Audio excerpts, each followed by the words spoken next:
Thank you, Mr. ZALMEN MLOTEK. My name is Olivia Mattis, and I'm president of the Sousa Mendes Foundation. And I would like to welcome everyone to today, our last program of 2020, called Fiddler, a Miracle of Miracles. That was the illustrious Mr. ZALMEN MLOTEK, whom you will meet in a little while. He is the musical director of the Yiddish Volksbühne in New York at the Museum of Jewish Heritage. It was his idea to bring the Yiddish version of Fiddler on the Roof to New York, and what a success that has been. So, first of all, let me just tell you briefly about the foundation. The Sousa Mendes Foundation is devoted to a hero, a rescuer named Aristides de Sousa Mendes. And he rescued an estimated 30,000 people against the direct orders of his government, and he paid a very heavy price. And every Sunday this year, since COVID began, we have been presenting programs on beautiful stories of rescue, resistance, and hope. Today, we're not talking about the Holocaust. I guess we are in a Russian pogrom, if that's any better. But we are obviously focusing on something that is really beloved, this piece of music, this piece of theater, this piece of art. And we have 6 guests who are intimately involved in this project. First of all, we have the filmmaker, Max Lewkowicz, who made the beautiful film that I hope you all had the opportunity to see, called Fiddler, a Miracle of Miracles. We have one of the executive producers of that film, Patricia Kenner, and she is going to co-host today's hour with me. Then we have 2 actresses who played the same role of Hodel, but they played it 50 years apart from one another. So that's going to be quite extraordinary to see them in conversation. One played the role in the 1960s and one in 2015, 2016. Then in the last portion of the hour, we will turn to that Yiddish production, and we are graced with the presence of the Yiddish Tevye himself, Stephen SKYBELL, as well as the musical director whom you have just heard, ZALMEN MLOTEK. So right now, it's my pleasure and privilege to turn the floor to my friend Patty Kenner, who will introduce the director, and they will talk about the making of the film. Patty? Hi, I'm Patty Kenner. I'm in New York City, and I'm happy to see people from all over the United States and around the world. I'm going to introduce Max Lewkowicz, who directed the film, wrote the film, thought of having a film on the making of Fiddler. Max and I have worked together on many films. He's a renowned filmmaker, and he did many of the films at the Museum of Jewish Heritage. That's how I know him best. Max came to me at the Museum of Jewish Heritage and with 2 other trustees, 2 other women, Rita Lerner and Ann Oster, and said, how would you like to produce Fiddler on the Roof? And I thought for 10 seconds or less and said, of course, I'd love to. And the other women said they'd love to. Max, what did you find when you traveled around the world? What did I find? In terms of doing the film, the problem is that there's so much content.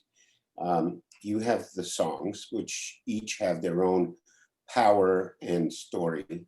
You have the story itself by, it's a remarkable journey. You have the events that are happening in 1905 and in 1964. And how do you tell all that in a short, period of time that you're trying to do a film? And we somehow managed to bring it together And then we realized that the universality of it was so important, and all that. One of the best stories in terms of the production, which I spoke to it a couple of days ago, was in my apartment. I have a piano right in the living room that my daughter used to use a lot. And I got a call from the cast from Thailand that they're coming to New York to see some Broadway shows, and could we visit you? And we did a lot of interviews with them. We shot their show in Bangkok and all that. And they knew every word, every line. There were about 20 of them in my living room. Sheldon was there, and my neighbor upstairs is Alex Lacamoire, who my neighbor and friend, who is the music coordinator. I don't even know what description, but he's a brilliant musician, and he handles all the stuff for Hamilton. And I said, Alex, come on downstairs. You want to meet these kids? And he came downstairs, and Sheldon was there, and then everybody started to sing Fiddler songs, and of course Hamilton. You know, they all know every single word and all that. But it was amazing for me to just look at them and say, oh my God, they know every single line. Now, Max, there was a particular scene that you wanted to draw the audience's attention to. So Matthew, perhaps you can play that scene, and then Max, you could maybe say a few words. How can I hope to make you understand why I do what I do? Why I must travel to a distant land, far from the home I love. He doesn't speak. She sings the song there, and he is her with a song. Understand every single feeling that she has. And he knows that he won't see her anymore. Here in the home I love. And this is, for me, this is the most hurting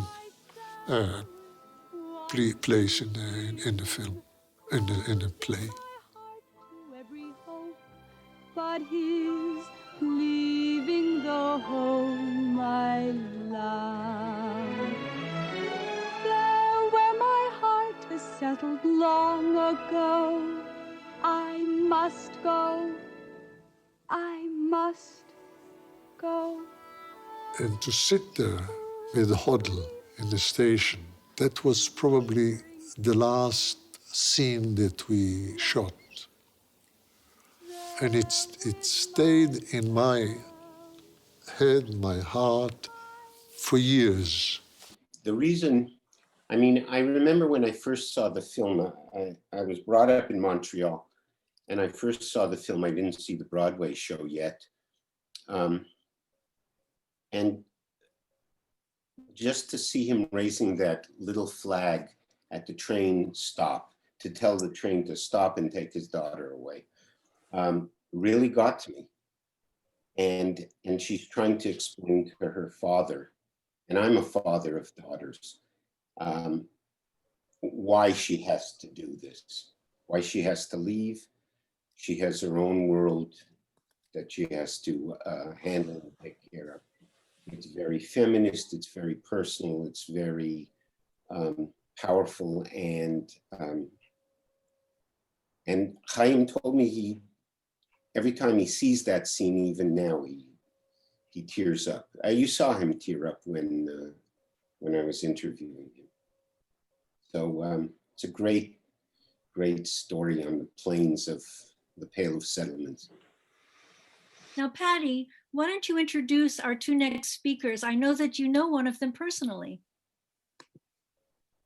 I would like to introduce Samantha Massell and Mimi Turque. I don't know Mimi at all, but ever since Samantha was a little girl, I have been attending her plays at Hunter Elementary School. She had the lead in every high school Hunter High School play. I've been to Broadway to see Samantha, and I'm thrilled that she was in Fiddler on the Roof. So I'd love you to introduce you to my dear, dear, sweet friend, Samantha Massell. Thank you, Patty. Hi, everyone. I think we're gonna play a little clip for you guys from my experience in Fiddler. I was in the last Broadway revival that was on Broadway in 2015 and 2016. So Matthew, take it away.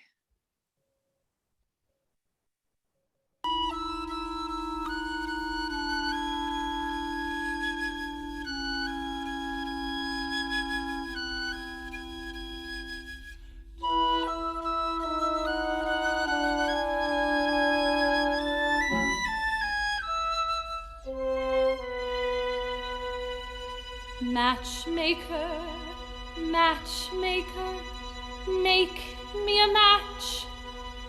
Find me a find. Catch me a catch. Matchmaker, matchmaker, look through your book and make me a perfect match. Matchmaker, matchmaker, I'll bring the veil. You bring the groom, slender and pale. Bring me a ring, for I'm longing to be the envy of all I see. For Papa, make him a scholar. For Mama, make him rich as a king. For me, well, I wouldn't holler if he were as handsome as anything. Matchmaker, matchmaker, make me a match. Find me a find, catch me a catch. Night after night in the dark I'm alone, so find me a match of my own. Since when are you interested in a match, Chava? I thought you just had your eye on your books. And you have your eye on the rabbi's son. Well, why not? We only have one rabbi and he only has one son. Why shouldn't I want the best? Because you're a girl from a poor family. So whatever Yenta brings, you'll take. Right? Of course, right. Ha! Oh, have I made a match for you? He's handsome, he's young. All right, he's 62, but he's a nice man, a good catch. True? True. I promise you'll be happy, and even if you're not, there's more to life than that. Don't ask me what. Chava, I found him! Won't you be a lucky bride? He's handsome, he's tall, that is from side to side, but he's a nice man, a good catch, right? Right.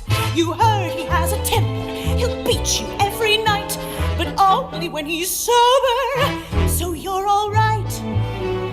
Did you think you'd get a prince? Well, I do the best I can, with no dowry, no money, no family background. Be glad you've got a man.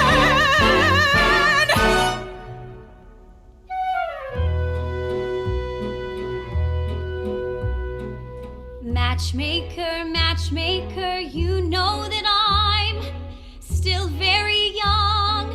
Please take your time.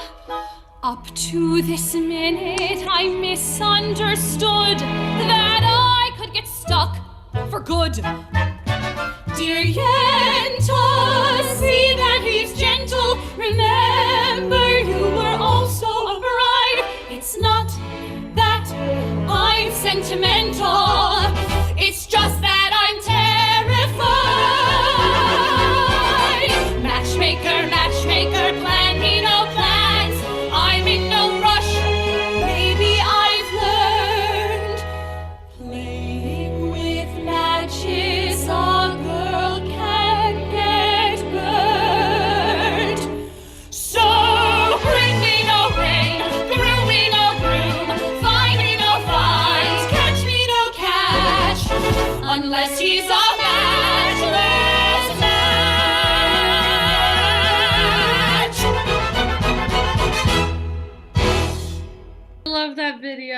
so glad Theater Mania recorded that so we could treasure that experience of singing Matchmaker at 10 a.m. in the studio after an 8-show week. I loved turning my camera off to watch that so I could watch you, Mimi. It was such a treat. This is my friend. I'm gonna introduce Mimi. This is my friend Mimi Turque. We met actually, I think like a few years ago at an event, and we were both very excited that we had both been in Fiddler, and we huddled up in a corner to talk about it. I actually think I grabbed you and I was like, no one else gets to talk to Mimi, only I get to talk to Mimi now. I think huddle is exactly the right word for that. Yeah, and we huddled up, you could say. Yeah. And anyway, so do you want to share about your video? Oh yeah, so watching this, of course, I was brought back on so many different levels, but I had this lucky opportunity to sing the same number, somewhat shortened, with Tanya Everett and Bette Midler at the Tony Awards. And it was more like the Academy Awards, because Gregory Peck was there, Paul Newman was there, Audrey Hepburn was there. It was this, it was hard to focus, especially singing with Gregory Peck right in the audience during our rehearsal. You can imagine. He was very sweet. Now that you know who wrote this year's best score, we want you to hear some of the lovely songs and tunes from the last 3 Tony winners with the Broadway cast. And you know what? Tony was right. They're all still running. Fiddler on the Roof, Cabaret, Man of La Mancha, and...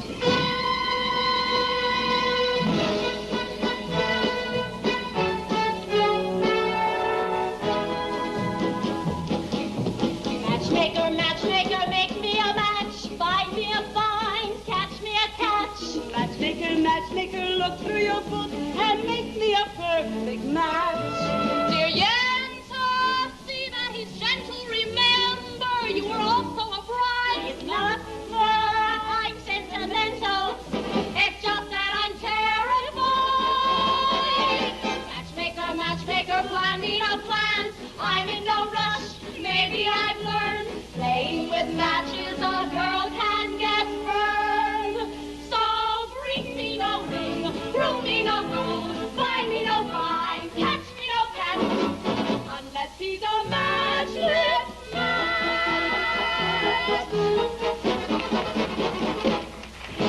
Oh my goodness. That was such a delight. Oh my, well, you see that it was quite abbreviated. Certainly a little bit different. I remember when we performed on the Tony Awards, we did the rehearsal and they have big cards that show you who's going to be in the audience and where they're going to sit. And the card right in front of where I had to sing my solo in Sunrise Sunset said Barbra Streisand. And I remember going, I don't know if I can do this. I don't know if I just how you feel. I know exactly how you felt about that. Yeah. She fortunately had a seat filler during our number, so I was safe. Wow. Watching that, it's so interesting. I'm curious to hear your thoughts, Mimi, on, I'm sure you noticed that our show drastically changed Matchmaker in terms of tempo and kind of gave it a little more drama, I would say, at the top. What's your thought on that, looking back on it? And yeah. I actually, that is a wonderful comment. I noticed it in your version and in the Yiddish version, I think even more. It got even more serious.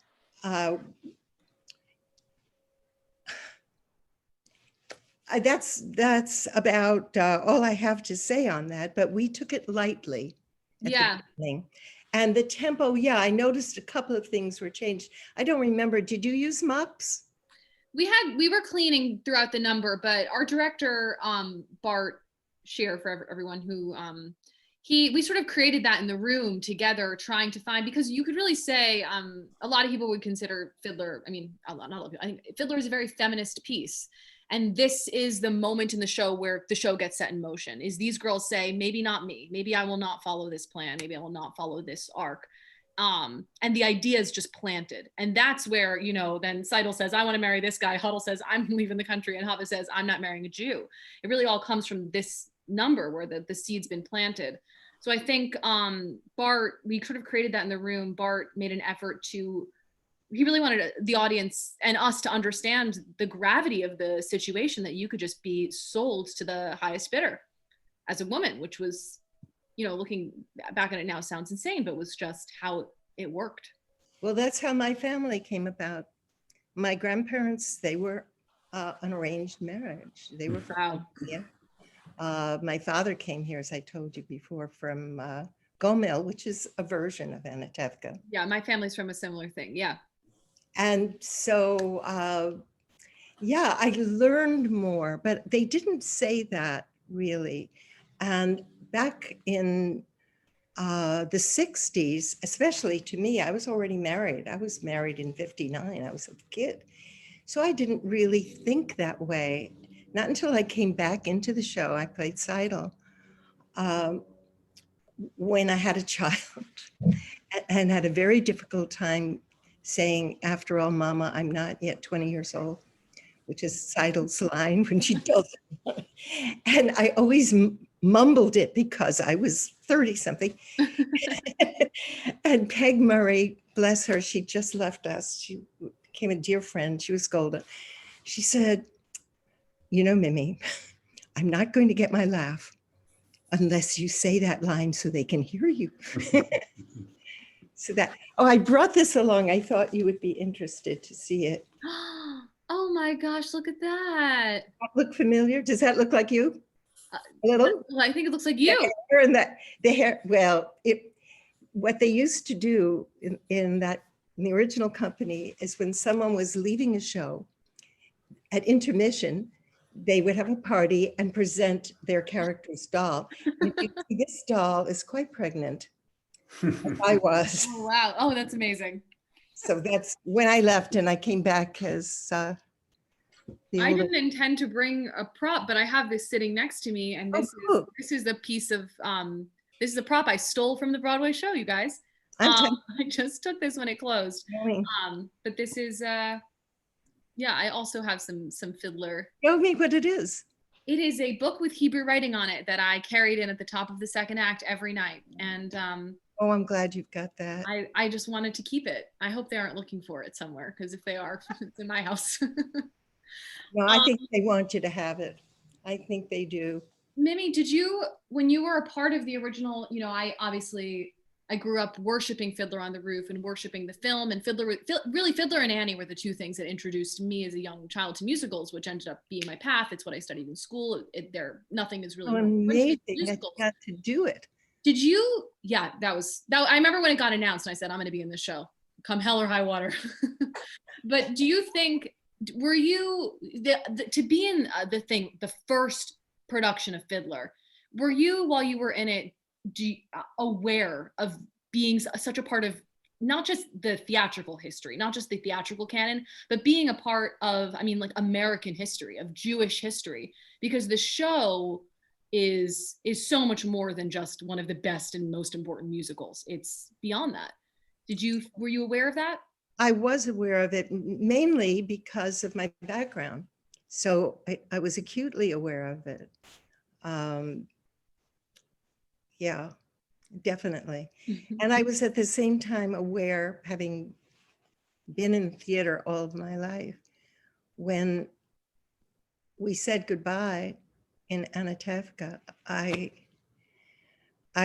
got it on a very personal level, but the beautiful thing is I'm still close, I bet you are too, with your friends from Fiddler, from your production. You just had a, yeah, I think some of them are out there today, mine and yours. Yeah, it was extraordinary. I felt so lucky. I blessed, I would have to say, blessed. And then to have this again, and actually through Leah Rosenfeld-Sills, who is my cousin, and she's on the board of Susan Mendez. Oh my God. That's how I got involved. What a delightful connection. Yeah, it's a wonderful girl. And her father, my late cousin Steve, was saved by Susan Mendez. Wow. So yeah, I felt and I still feel a connection. I don't want to get like Absolutely. about it, but it's just very, very touching and very beautiful. And as far as the feminist part is concerned, it went over my head. It's amazing. Well, it was the early 60s. I was married already. I was following the, definitely not feminist path. And so no, I didn't get it till I came back as Seidel. And my friend, the late wonderful Susan Hufford, who is now playing Hodel, started talking to me about it. She was a firebrand. She was great. She was perfect also as Hodel. Anyway, I so love talking with you, and I'm so very grateful. I love talking with you. It just feels like to touch on this unique piece of, Fiddler's been around for so long now. So to get to share this experience with so many other people is incredible and also very unique, I think. The fact that we've played the same role 50 years apart is just, I don't think so. I think we're in a small group of people who can say that. Just call me Grandma. So now I'm going to take the floor back, and I'm going to obviously thank Samantha and Mimi for that really fascinating conversation. And I'm going to introduce the next segment, which is about the Yiddish production of the show. And Stephen SKYBELL was my college classmate. We did not know each other in school. We met recently because I had heard so much about his performance. I absolutely wanted to see it. I took my family.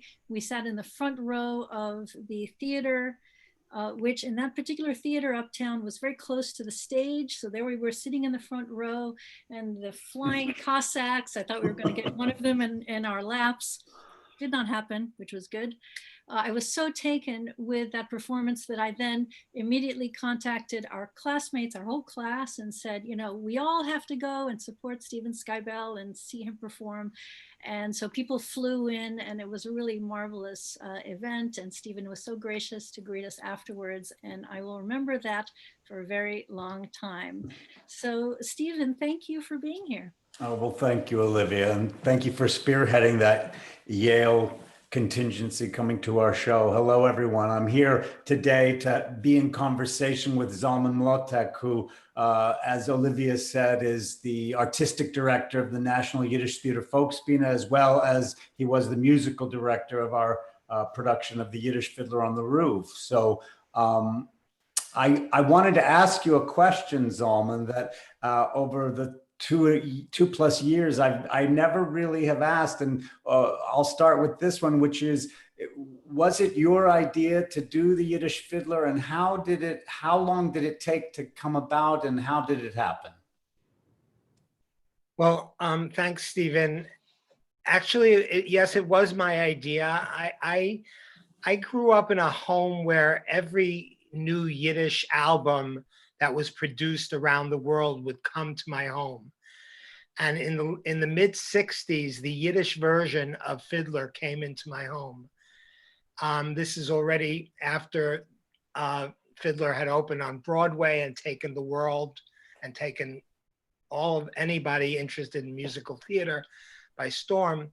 And I think hearing the Yiddish then kind of planted a seed in my head. And for years, people would ask at the theater, well, why won't you do the Yiddish Fiddler? And I realized that in order to present Fiddler in Yiddish in New York, it had to be on the same artistic standing that anybody's memory of any production would be able to be on the same par. So if you've seen any of the Broadway productions, if you saw the movie, so I realized I had to present this in a way that was going to be unique. And that's how I came to it. And that's how I came to asking Joel Grey to direct it, because I realized I wanted his take on it. He had a personal relationship with Fiddler, having been a friend of Hal Prince and gone to see I think in Washington or Detroit, pre-Broadway. Right. Prince asked him to come, and so Joel had always wanted to play Tevye, and I wrote him one day and I said, "Would you be interested in either playing Tevye or directing it, the premiere?" And he said, "Well, let's talk about the directing." So that's how it started. Yeah. And I have to say, just personally, because I had worked with Joel Grey before, and I'm assuming you feel the same way I do, that he brought so much newness to this gem of a classic Broadway musical. So many times for me in rehearsal, he would say things, and my first reaction would be, "Really?" or "Huh." I won't tell you who, but he even told me who Tevye's favorite daughter is. And it was a surprise to me who he felt was the favorite daughter. And as I played Tevye, I really began to believe that he was right, that maybe that was his favorite daughter. Joel, you're absolutely right, Stevens. Joel came to it, when I brought him to the Museum of Jewish Heritage, where we premiered it before it moved uptown, and he saw this jewel box of a theater in Saffron Hall. He fell in love with the theater, and he brought his colleagues, people from Broadway, lighting, costume, come see the theater, and to imagine with him what they could present. Yeah. They couldn't compete with a big Broadway stage like the Imperial or any place else, or it wasn't going to have a huge cast. It was going to have a smaller cast. So they completely reconceived it, and I'm listening to the score, and I'm so appreciative of Max's work in chronicling and archiving this, and hearing Samantha and Mimi, and hearing the music again, we're in the presence of genius. I mean, between the Bach and Harnick and Robbins and Joe Stein created a piece that will be in the annals of musical history for a very long time. Yeah. So I realized I was dealing with something extremely precious. And, that motivated me a lot throughout the process. And let me ask you, I know we have a clip that we want to go to, but before we do that, were you feeling that if everything had been in the right place as it was, that it would be the success that it actually became? We really had no idea that it would sell out for 6 months downtown. The initial run was a 6-week run at the museum. Then we added a couple of weeks, and thanks to the museum and the leadership of the museum, they allowed us to stay. Yeah. Eventually stayed for 6 months. Yeah. Until Hal Luftig and Janet Robbins brought us uptown. Yeah. And but we had no idea that the idea of hearing this piece in Yiddish. I want to stress that most of the people were not Yiddish speakers. I mean, in the audience. I mean, the cast is another story. But Yeah. the audience was mostly non-Yiddish speakers. Right. And people would say, I know you've had the same experience. People would say they'd stop looking at the super titles. Yeah. No, well, I mean, I know personally for me, the challenge of playing Tevye in Yiddish was a great challenge, but if it had been an unknown musical, an unknown 3-hour musical, I don't know that I would have had the chutzpah to take it on. But because so many people, just Fiddler is in the zeitgeist in a way, it wasn't a barrier. The Yiddish wasn't a barrier. So I just want to introduce this clip that we're all a part of, that Joel's direction was so unique, and one of the songs that everybody across the board always commented on after the performance was "Do You Love Me," which is between Tevye and Golda in the second act. And Joel actually thought that song was so vital to the play, and that love throughout the play, the daughters are all kind of off on their journeys of love, and that here Tevye and Golda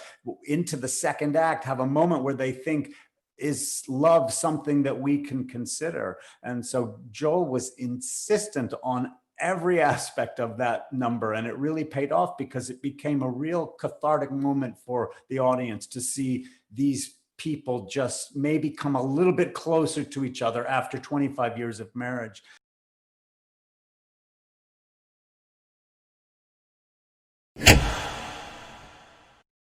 Hi, I'm Jennifer Babiak, and I play Golda in Fiddler on the Roof in Yiddish. And I'm Stephen SKYBELL, and I play Tevye in Fiddler on the Roof in Yiddish at Stage 42. And we're going to be singing a song from the second act, Liebst mich Serce, which means Do You Love Me? We have on the piano ZALMEN MLOTEK, who is the artistic director of the National Yiddish Theater Volksbühne and is our musical director for this production. He's the heart, blood, and soul of this production of Yiddish Fiddler on the Roof, and we're delighted to have him on the keyboards. Yes. Is a guter Bocher, Golde. Gefällt mir. Is a bissel zerdreiter. Aber ungesagt mit Joische von oben bis herab. Gefällt mir, wie Alkulam Hodel. Wie steht dort geschrieben? Oh, Harvey, will sie will ihm. Tot was kann man tun? Es ist ein neuer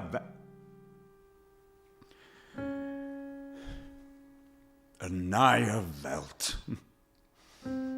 Liebe.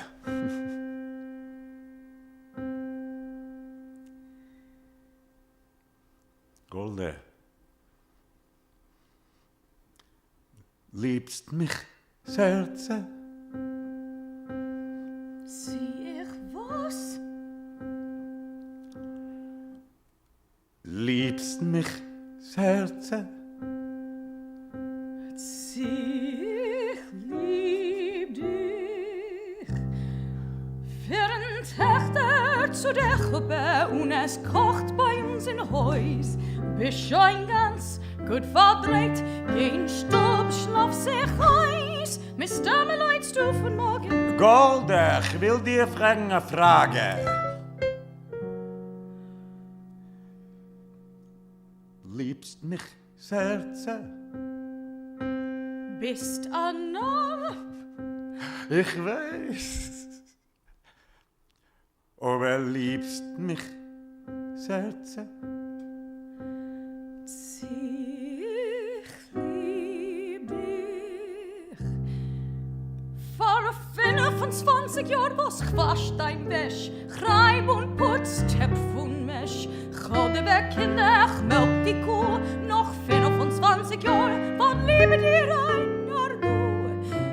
Golde, wenn ich hole dir der Zen in a lang weiß Schuppe Kleid, zappeldick. Ich bin verschämt und mein Herz hat geklemmt. Sagt mein Tate und mein Mama, als mit Lieben sich misstane. Der Liebe frag ich Golde.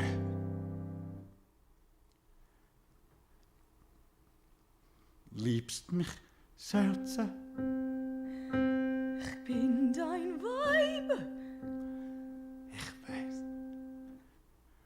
Aber liebst mich, Herze?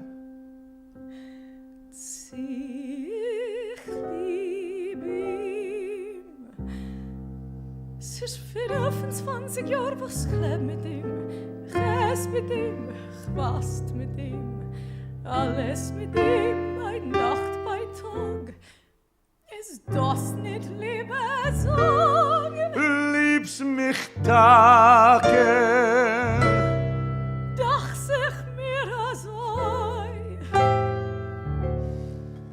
Ist dach sich mir, als ich lieb dich.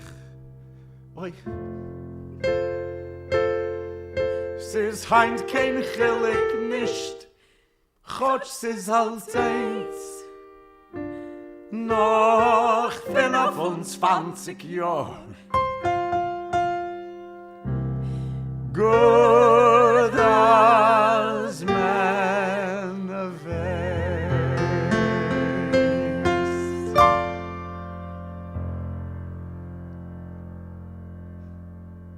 Nice. Thank you.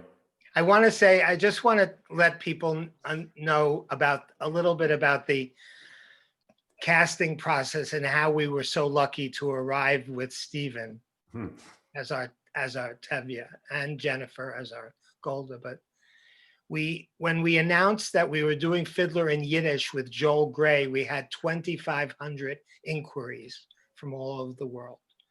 And we auditioned 700 people. When Stephen walked in the room, all of us were, I mean, we kind of were flabbergasted with what we had seen. He had already come into the, I mean, he had experience with Tevye that we had yet to learn about, but it was with an understanding that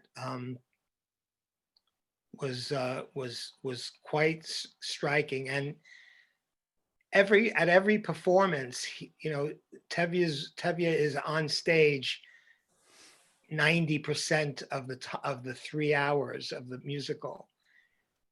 Stephen would go over the text every performance just to himself, just to work the exercise. And I just thought, Stephen, maybe you would talk a little bit about that preparation. I thought that would be of interest to people. Well, I mean, I know we're short on time, but I'll just say briefly, like Samantha was saying, that she heard they were doing the Broadway revival and she wanted to be in Fiddler. And I played Tevye when I was 17 at National Music Camp Interlochen, Michigan. And I played him again when I was 21 at Yale undergrad.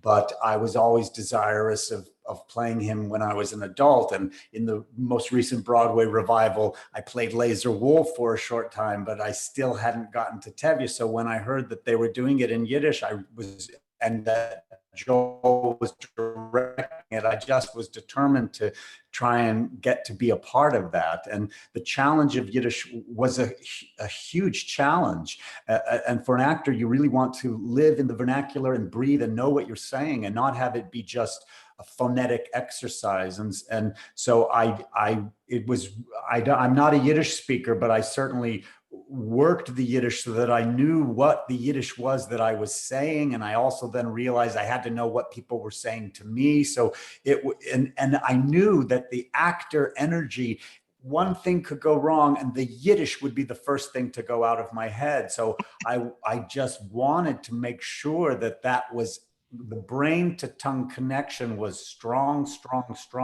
And we were told, Zalmen, that when we started performing downtown, that the audience would have no qualm about correcting your Yiddish from their seats. And so I was a little nervous about that. Thankfully, that did not happen to me, but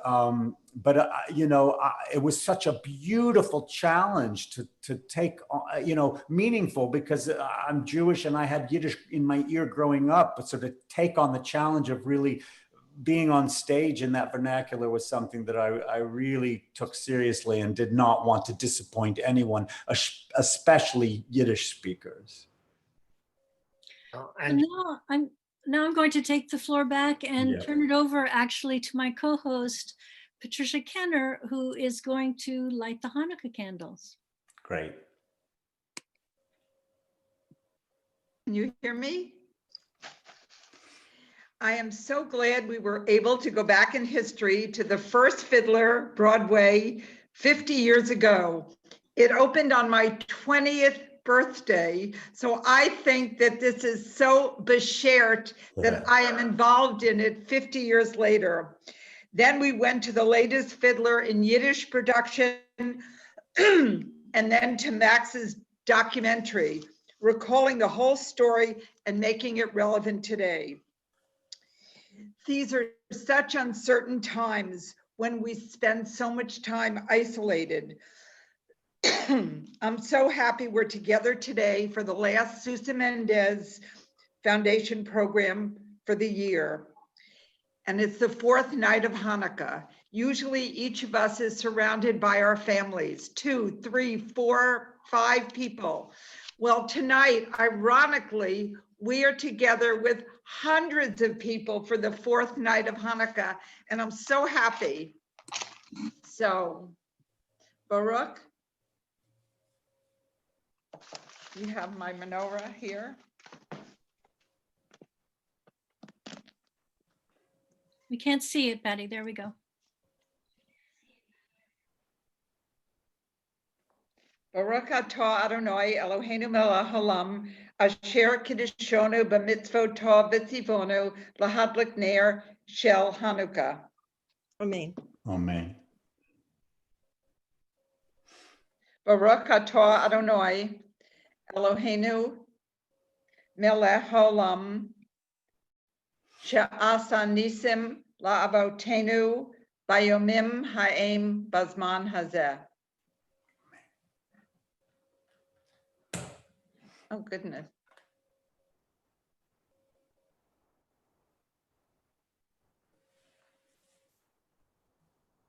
Happy Hanukkah.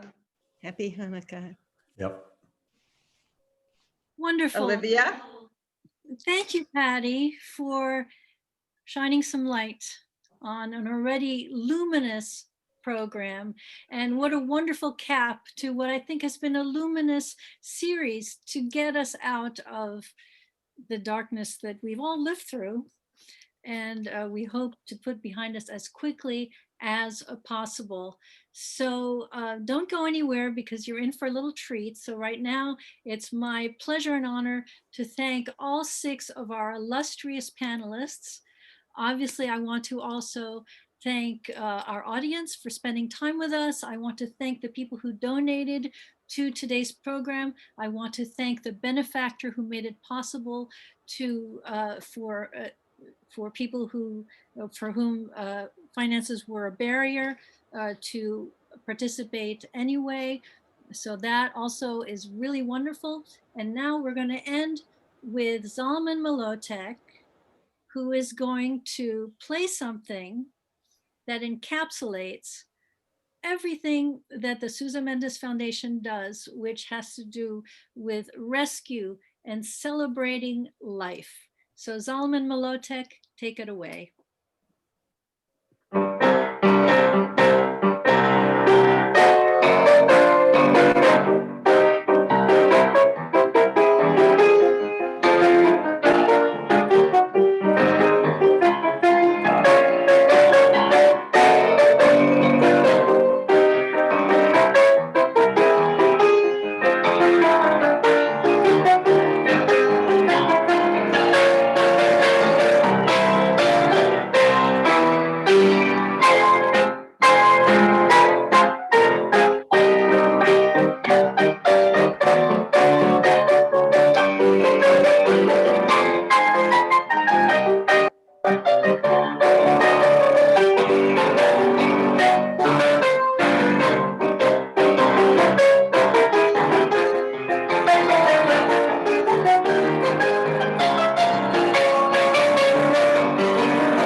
Thank you all. Have a wonderful Hanukkah and holidays for those who don't celebrate Hanukkah.